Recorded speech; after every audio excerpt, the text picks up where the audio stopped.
नमस्कार. श्री स्वामी समर्थ. श्री स्वामी समर्थ महाराजांच्या कृपेने तुमच्या सर्व चांगल्या इच्छा आकांक्षा पूर्ण होत हीच महाराजांचरणी प्रार्थना.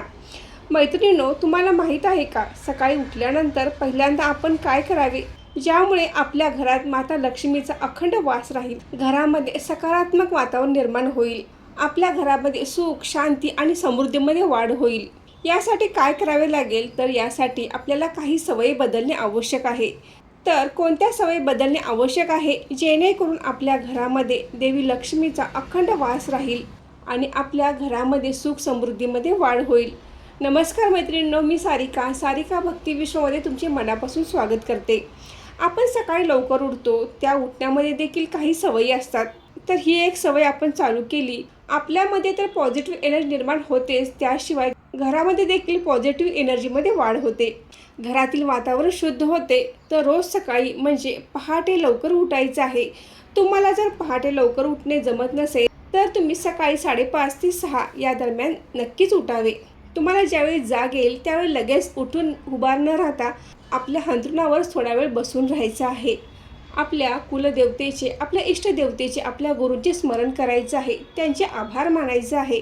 त्यानंतर आपल्या दोन्ही हाताचे तळवे आपल्या डोळ्यासमोर घ्यायचे आहेत आणि कराग्रे वसते लक्ष्मी कर मध्ये सरस्वती कर मुले गुरु गोविंद प्रभाते कर दर्शनम या मंत्राचे पठण करायचं आहे. आणि त्यानंतर आपले दोन्ही तळवे एकमेकांना घासून ते आपल्या डोळ्यांना लावायचे आहेत. त्यानंतर आपण जमिनीवर पाय ठेवताना धरणी मातेला नमस्कार करायचा आहे.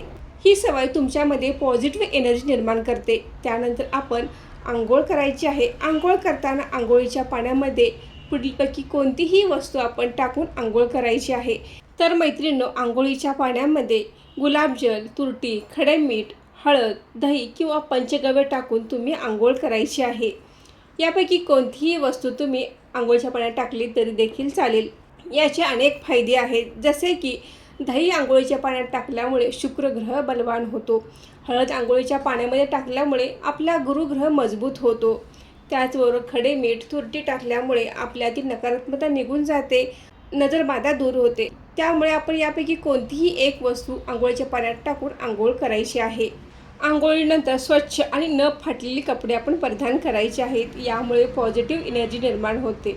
आंघोळीच्या अगोदर आपले घर अंगण स्वच्छ करायचे आहे आणि आंघोळीनंतर उंबरठ्याचे पूजन करायचे आहे. उंबरठ्याचे पूजन करत असताना उंबरठ्याला हळदीचे लेपन करायचे आहे किंवा हळदीच्या पाण्याने उंबरठा स्वच्छ केला तरी चालेल. उंबरठ्याला हळदी कुंकू लावायचे आहे आणि छोटी का असेना पण अंगणामध्ये सुंदर अशी रांगोळी काढायची आहे. आपल्या अंगणातील तुळशीला पाणी अर्पण करायचं आहे. हळद कुंकू अर्पण करून तिची धूप दीप लावून पूजा करायची आहे.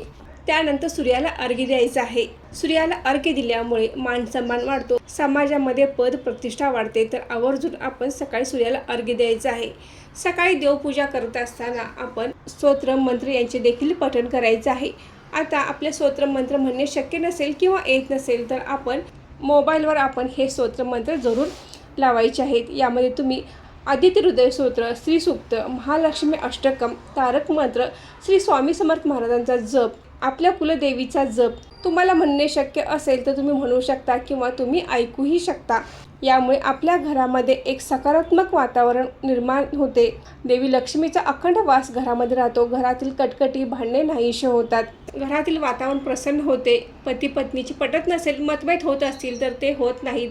नवीन संधी उपलब्ध होतात आणि कुठून ना कुठून तरी पैशाची आवक कायम राहते.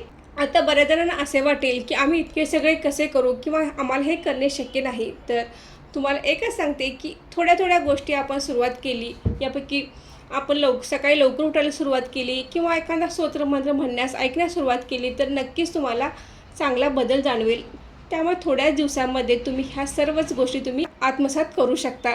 त्यामुळे सकाळी लवकर उठायची सवय लागली तर आपोआप सगळ्या गोष्टी घडून येतात. तर मैत्रिणींनो, आजचा व्हिडिओ इथेच थांबवते. आजची माहिती कशी वाटली कमेंट करून नक्की सांगा.